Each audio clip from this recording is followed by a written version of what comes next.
పంచభూత లింగాల్లో వాయులింగానికి ప్రత్యేకత ఉంది.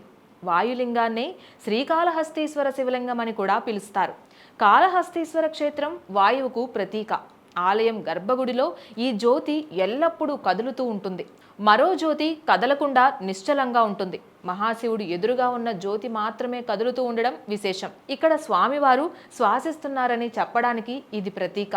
అయితే వెలుగుతున్న ఈ జ్యోతులను ఆర్పివేయడానికి ఆనాటి బ్రిటిష్ దొరలు ఎంతగానో ప్రయత్నించారు.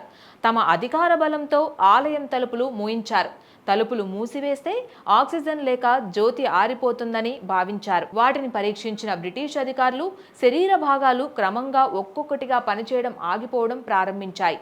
శరీరంలో వేడి తగ్గుతూ ఊపిరి అందడం కూడా కష్టంగా మారిపోయింది. చివరికి చనిపోయే స్థితికి చేరుకోవడంతో స్వామి మహిమ వలనే ఇలా జరిగిందని గుర్తించి తప్పు తెలుసుకొని వెంటనే ఆలయం తలుపులు తెరిపించారు. ప్రత్యేక పూజలు నిర్వహించారు. మరణించే స్థితికి చేరుకున్న అధికారులను ఆలయం లోపలికి తీసుకువెళ్లగా కాసేపటికి కోలుకున్నట్లుగా ఆలయ చరిత్ర చెబుతోంది. స్వామివారు వాయువు రూపంలో ఇక్కడ సజీవంగా ఉన్నాడు అని చెప్పడానికి ఇదొక నిదర్శనం.